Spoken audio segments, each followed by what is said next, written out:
Back in 1970, Golda Meir visited President Richard Nixon at the White House. Nixon, drowning in criticism of the Vietnam War, said to Golda, "You have the greatest military minds in history. If I had just 2 of your generals, my problems would be solved." To which Golda responded, "Funny, you should say that. If I had 2 of your generals, my problems would also be solved. Maybe we should make a trade." Nixon then said, "Okay, I'll take General Dayan and General Rabbi." To which Golda replied, "And I'll take General Motors and General Electric." Hayom Harat Olam. Today is the birthday of the world. Hayom Yamid Bamishpat. Today we stand in judgment. These are the words that we recite following the shofar blasts at the conclusion of the Malchiot, Zichronot, and Shofarot sections in the Musaf service. At the beginning of the new year, each of us is asked to do a cheshbon hanefesh, an accounting, a reckoning of our lives. Where have we come from? Where are we now? And where do we hope to go in this new year? It calls on us to take stock of our lives and determine in what areas we hope to improve upon in the year ahead. This is not an easy process. It takes hard work, effort, and honesty. And if we commit to putting in the time today, during these 10 days of repentance, then at the conclusion of the High Holy Days on Yom Kippur, we will emerge as better people and as better Jews. My hope and my prayer is that you and your loved ones will be inscribed and sealed for a happy, healthy, and prosperous new year. I'm sure that when we celebrated Rosh Hashanah last year, some people here in person, but with the vast majority at home on live stream, we never imagined that a year later, COVID would still be plaguing our society with cases on the rise.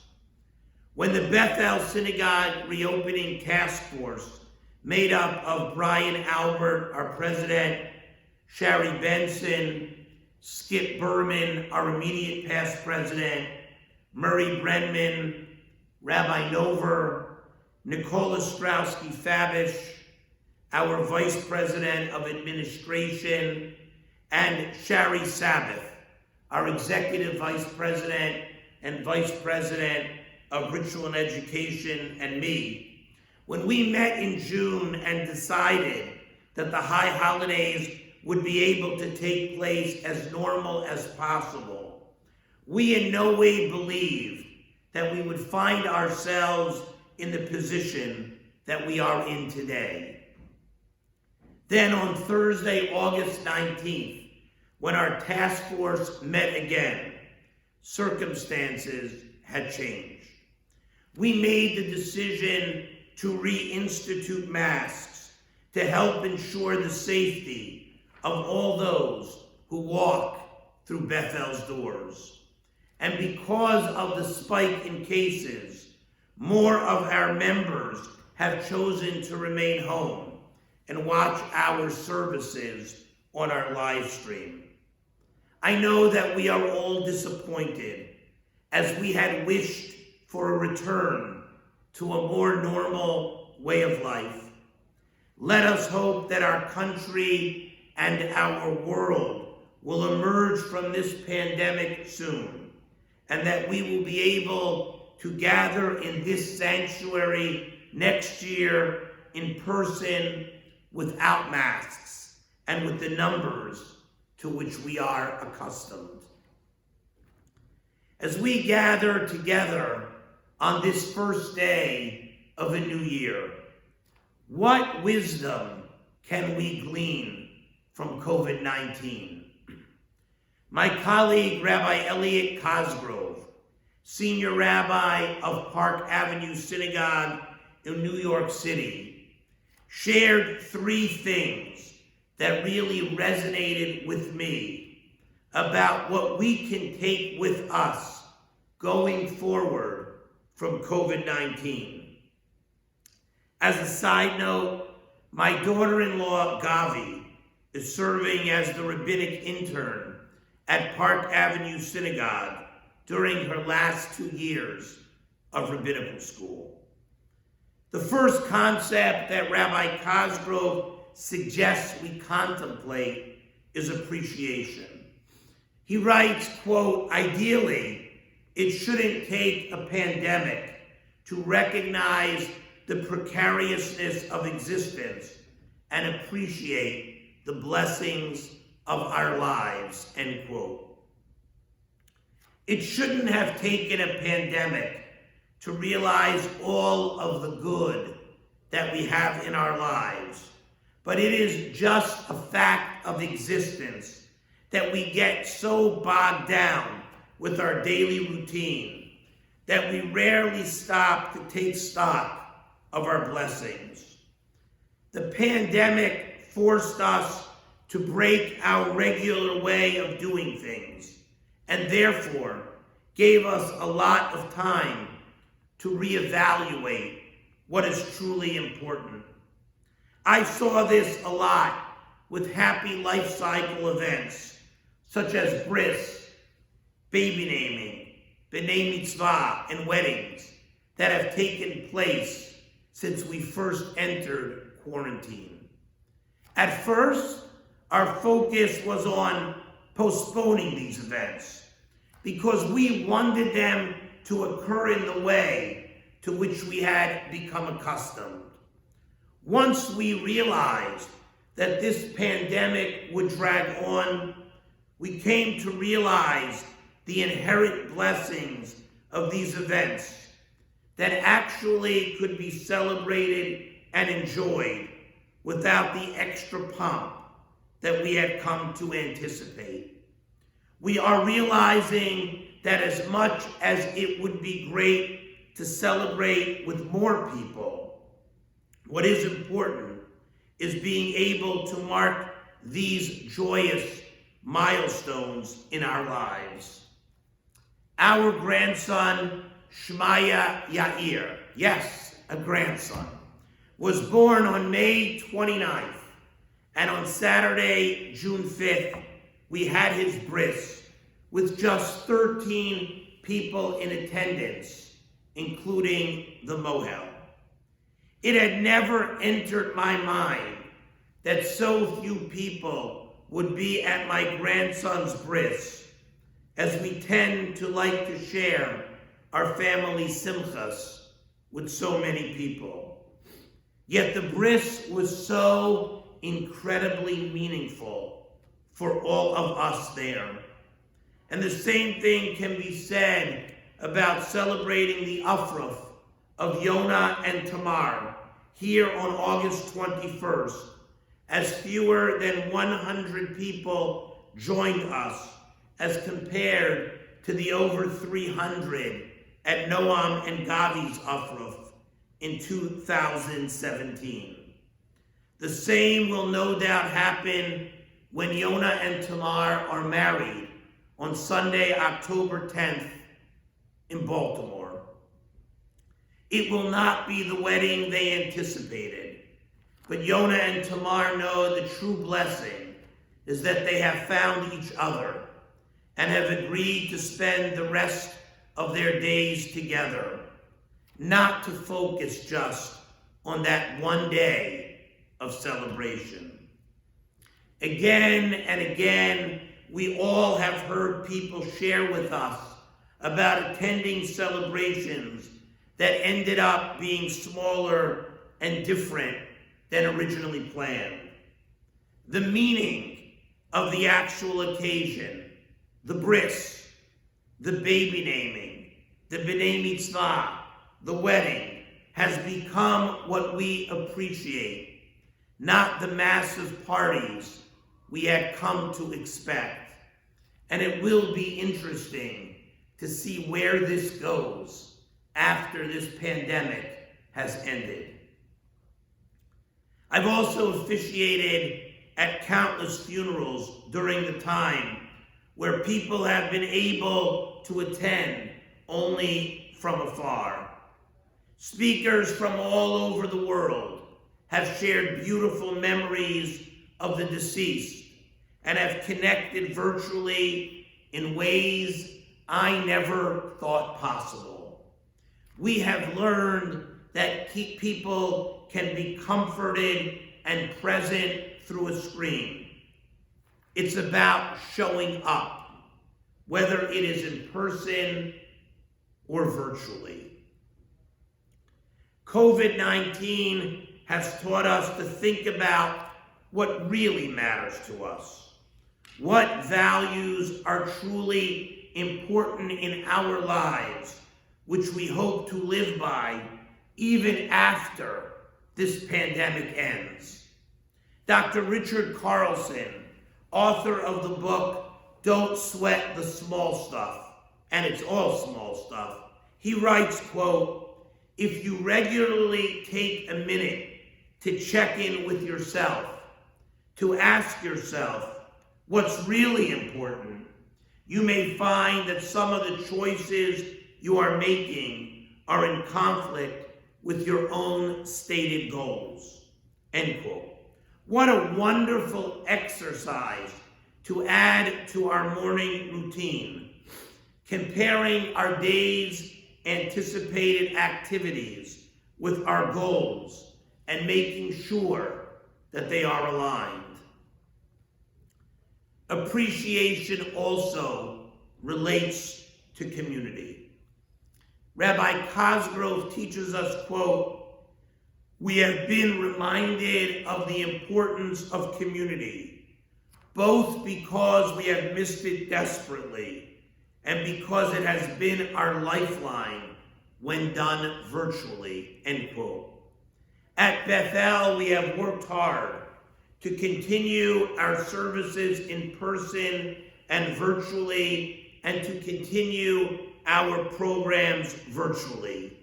We have introduced new programs and have done what we can to keep our community strong and an important part of our lives.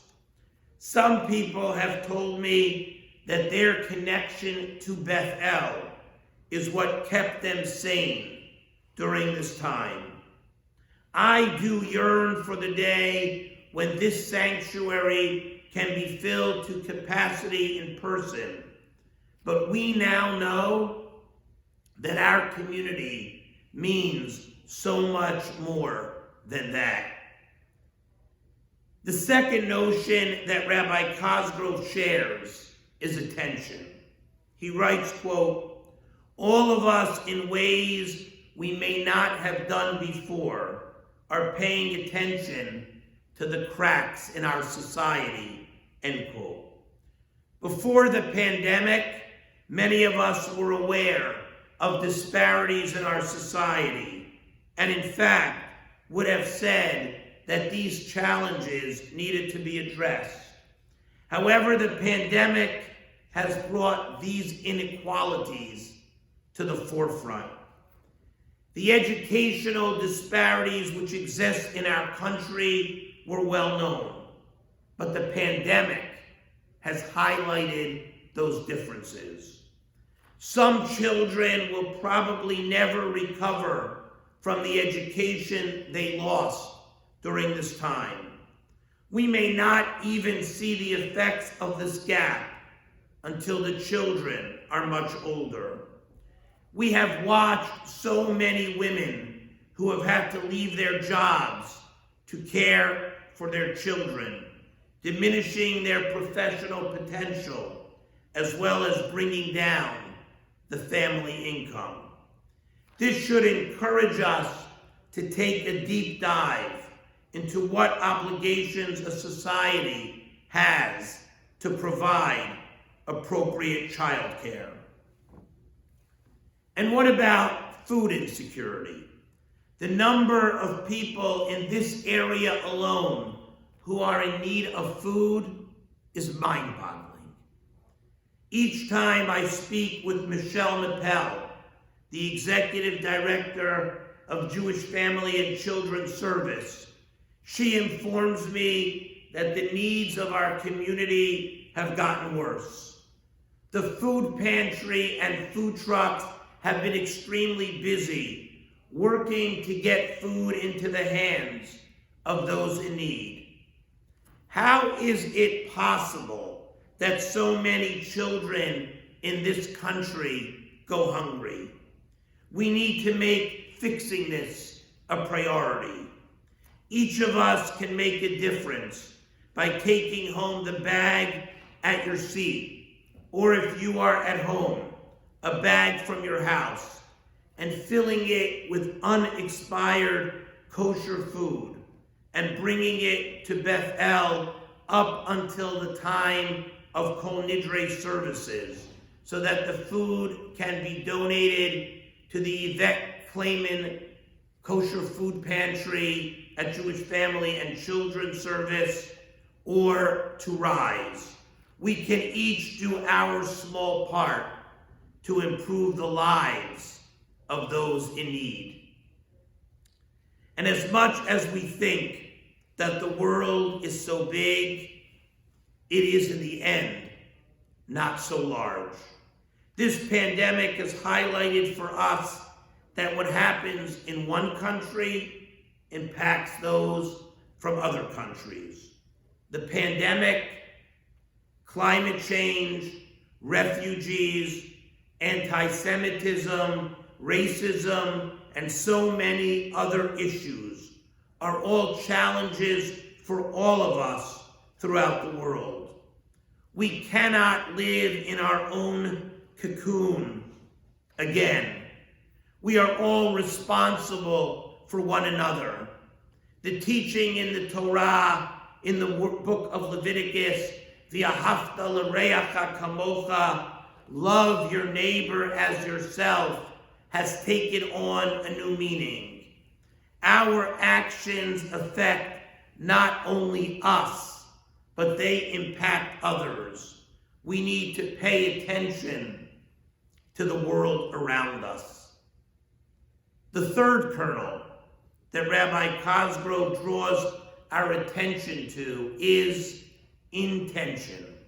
He tells us, quote, maybe because we realize that life is precious, maybe because we are all coming out of our bubbles, folks are pressing a soft reset on their lives.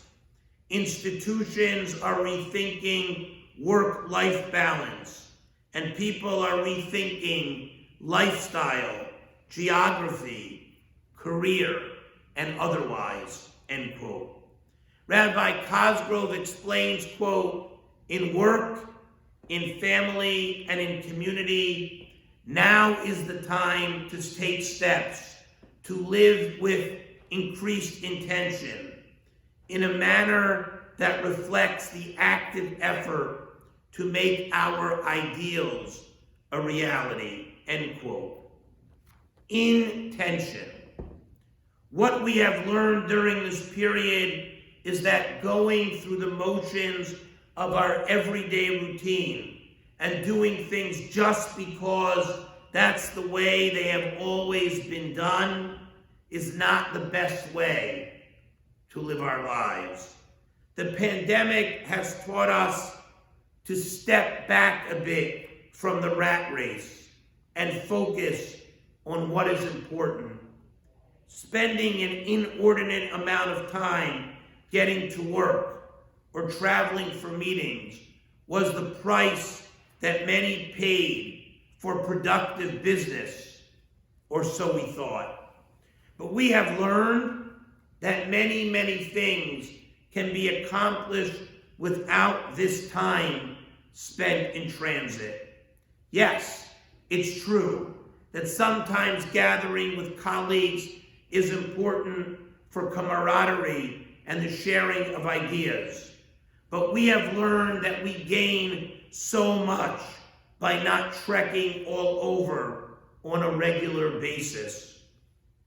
We can avoid commuting and spend more time with our families. I've learned to appreciate the convenience of Zoom. Sometimes it's just easier not to have to schlep out of our homes late in the evening or during inclement weather. My observant life class, which begins at 8:45 p.m. on Monday nights, will remain on Zoom even after all is back to normal. Why should people have to leave their homes at that hour? In fact, attendance is higher now that we are on Zoom than when we met in person. We can now have congregants join services from the comfort of their homes. It's not the same thing as being in the sanctuary, but it allows those who cannot attend in person to be part of this community and build their relationship with God.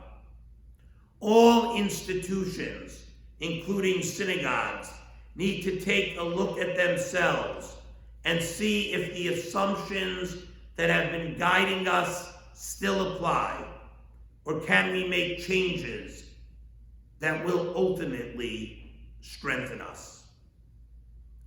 Appreciation, attention, intention. Hayom Harat Olam. Today is the birthday of the world. As we celebrate this birthday in the midst of the pandemic, we look back at the past year and we also gaze to the year ahead. May we resolve in this season to appreciate the blessings in our lives, to pay more attention to the challenges in our country and in our world, which are so in need of repair, and to commit to live intentionally so that our days, weeks, months, and years will be filled with purpose, with meaning, and with impact. We have the ability to make this happen, and I am confident that we will during this new year. Shana Tova.